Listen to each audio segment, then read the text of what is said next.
guys and gals, and over here from Drake Wayne Game, and some of you on Twitter, the Gaming Drag. Today I'm coming back at you on Let's Play episode of Remember the Flowers. So y'all, let's go ahead and jump right back in, shall we? Alarm, chain we're up, and let's go. And some of y'all really like Artermis. I don't like him. I think he is a massive dick, but I know some of y'all like that.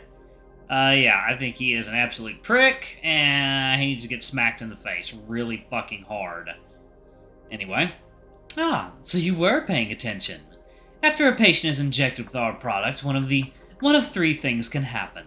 Artermis holds up one finger. Case 1, successful augmentation. The body accepts the serum and the changes begin.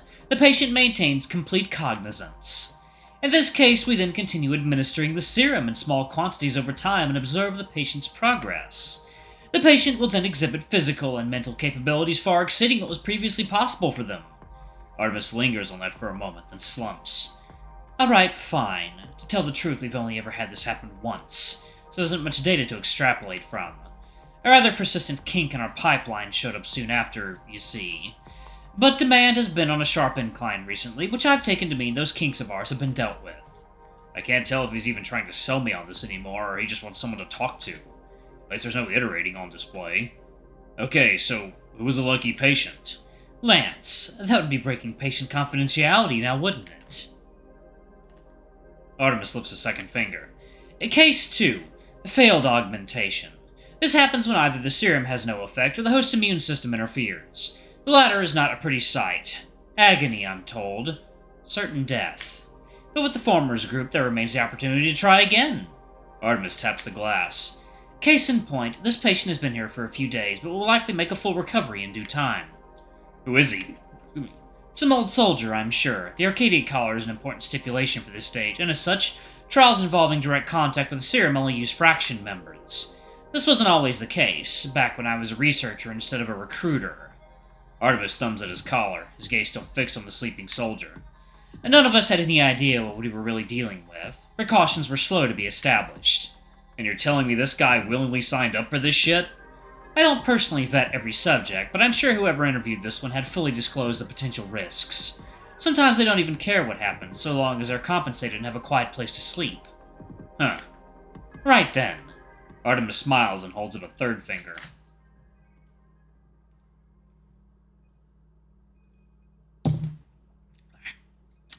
Case 3. The worst possible outcome, in which the body accepts the serum but can no longer stabilize its form.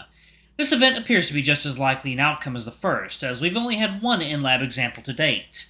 In the minutes after administering the serum, the host's body begins to rapidly destroy itself before growing into something else entirely. Their ego vanishes along with their reasoning. This form is called a Berserker. Berserker? Artemis chuckles. I was pushing for the name Nightmare at the time, but the committee felt differently about it, so Berserker will have to do. For now. I wasn't in the facility when it happened, but the footage was quite the show. We can never hope to control something so beautifully dangerous. Honestly, I can't count how many men we lost trying to kill that thing. He chuckles against his open palm, and I scowl. Damn, cannibal torturers don't seem so bad anymore. That's a matter of perspective. The goal is not to hurt people, Mr. Krager. It's to help people. But sometimes you have to hurt in order to help. Whatever helps you sleep at night. Oh, I sleep wonderfully. And you? The department I'm currently recruiting for is only interested in this first case scenario. It's by far the more useful one, and certainly deserves the majority of Resoom's resources, I would argue. But there are others on the committee who see differently than I do. Fools often don't share my opinion on anything, it seems. Now we have a sister department with their own version of the serum. They say they'll be able to distribute early samples to fraction soldiers within the month. They might even approach you for early trials. Trial for what? Artemis gives a dramatic sigh. I shouldn't tell you this, but I suppose it's within my best interest as well as yours. They're working on a quick-release mechanism to induce the Berserker state, a failsafe should one of our soldiers ever be in a position where they can't fight back. I think I'd rather just die, personally. You don't seem to have any idea what you want, Mr. Krager. That much you've proven. Regardless, I would highly advise against giving away your body to anyone but me. Still rather die, I think. Artemis frowns, opens his mouth to knock me down another peg, then swaps to a smile instead. Well, that's it for your tour. There was somewhere else I wanted to take you, but that requires extra clearance and extra patience, of which I'm running low on both. Not interested either way. Good. We finally agree on something. I walk coolly past him as he holds the door open for us both. I do think on my prior offer, though. Money's the key to everything else. Remember that. I make it to the lab without looking anywhere but straight ahead. I don't even think a single damn thought until I'm back at the elevator.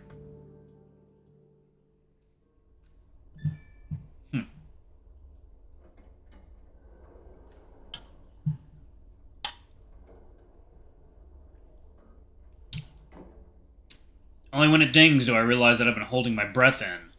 I let it out with a sigh. I think I must really think I'm an idiot. There's no fucking way I'd ever agree to either one of his offers. Not for money or anything else.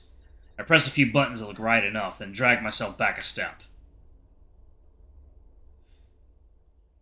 Oh, that's a good pick. That's a good CG.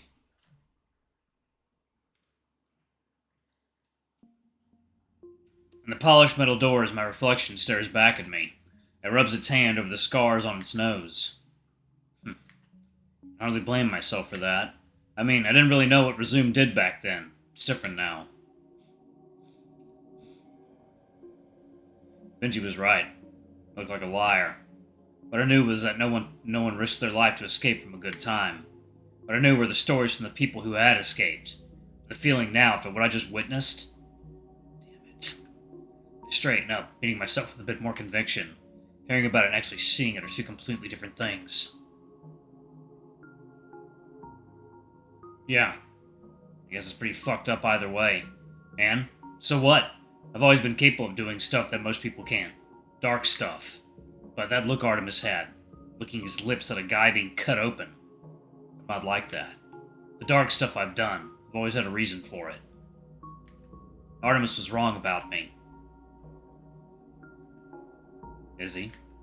Making a fat load of cash has been my goal for nearly half a decade now, because everyone needs money. Money for food, money for rent, money to not worry about needing any more money for a while. Those are all solved issues at this point, though. Once I win my freedom, my balance is set for life.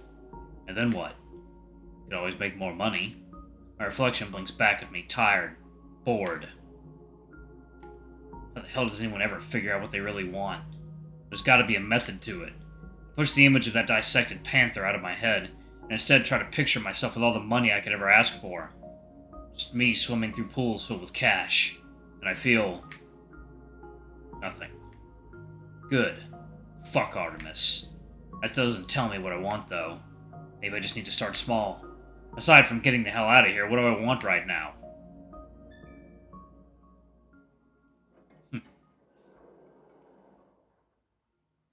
The elevator dings and my reflection splits down the middle.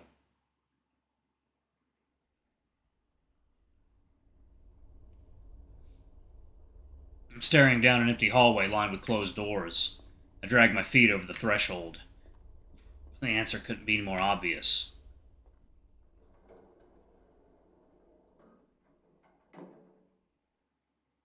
I want to go to bed.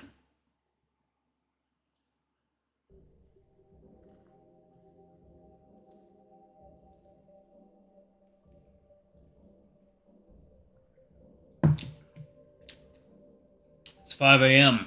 Benji snores in a constant, breathy rhythm that never gets too loud or too quiet. He's been at it all night.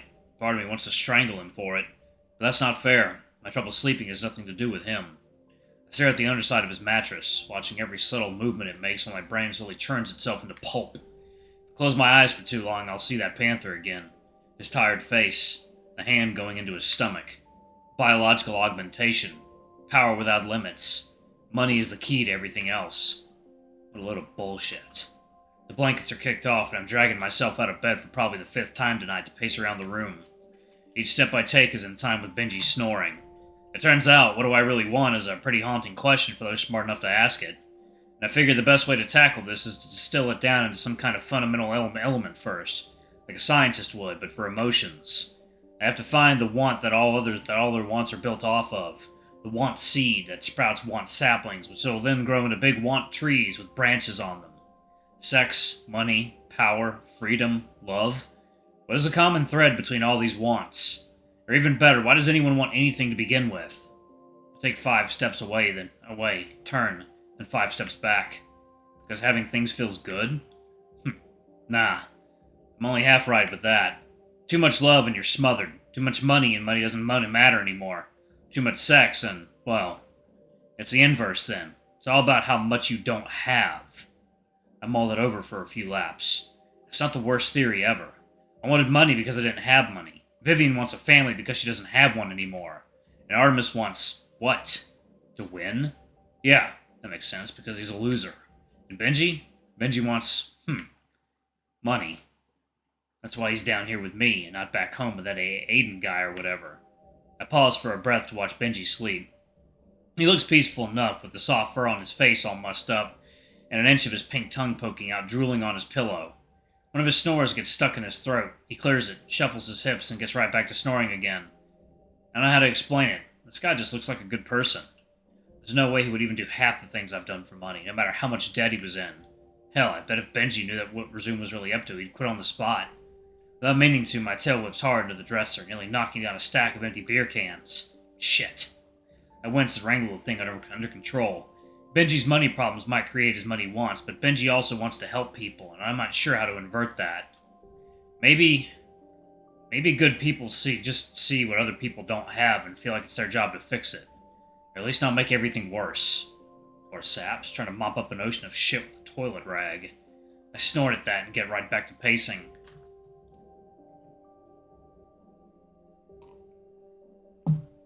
It's like, I'm gonna pour some more water into there. There we go. Inverting the want wasn't enough. The real answer's gotta be more fundamental. Ground zero stuff. It needs to be a formula that can explain all this, for everyone. Minutes drag by, dozens at a time. My mouth gets drier and drier. My head pounds harder and harder. Under my pelt, my skin itches like it's crawling with tiny insects, but I'm close now. I can feel it. It's right when Benji's alarm goes off that I finally get my first breakthrough. The real reason why anyone wants anything at all, the bedrock of all desires, is this. I want to not feel like shit. Psst. Benji, hey, you up yet? What? Why do you think people want food? His brow creases as he fumbles for the snooze button on his Axiom. Or water. Or flying cars, or nice clothes, or handsome friends. Because not having those things makes them feel like shit. I'll admit, this probably wasn't the best way to get the point across, me standing on my bunk to loom over Benji's sweating, panting, eyes crusted and red. Meanwhile, he'd just woken up to an earful of my emotional science without any context. I need my coffee. That's because if you don't have your coffee, you feel like shit.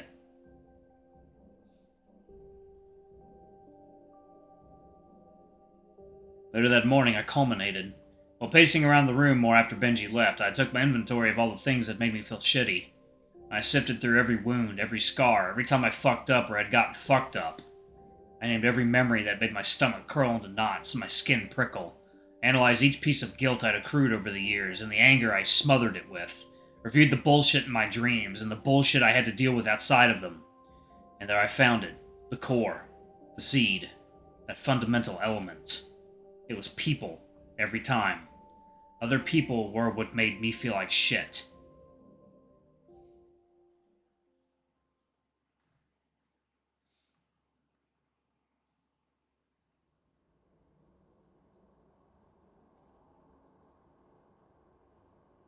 "48 hours without sleep has a way of clarifying things. Goals, wants, desires, I know them all now. It's 5 a.m. again, and I'm currently on the roof of an abandoned building off some sort near headquarters, staring up at the clouds with the first easy smile I've had since I've been in this joint. Hell, even my damn tail's wagging. I almost feel free. It's been over an hour since I last threw up, but somehow there's still a string of it clinging to my chin. I smear it across the sleeve of my jumpsuit, which needs to be washed away. Washed anyway. Then, my stomach takes a second to decide if it wants to purge itself again or not. The feeling fades. So after realizing what the problem was, the way I interact with people and the way people interact with me, the answer to what do I want was obvious. I want to never be around or know anyone ever again. Initially, this wasn't a very satisfying answer. I've been running the lone wolf gig for a while now, and I've been feeling like shit for a while, too. That's because I wasn't being scientific about it. I wasn't thinking, I was acting. And if I'm trying to be real honest with myself here, I was kind of being a selfish bitch to boot. I'm going to pause it right there, y'all. We will pick this up in the next episode. Thank y'all so much for watching. Don't forget to like, comment, subscribe, ring that notification bell, and check out our Patreon or YouTube memberships if you can. It always helps. Anyway, I love you all, and I'll see y'all in the next video. Bye-bye!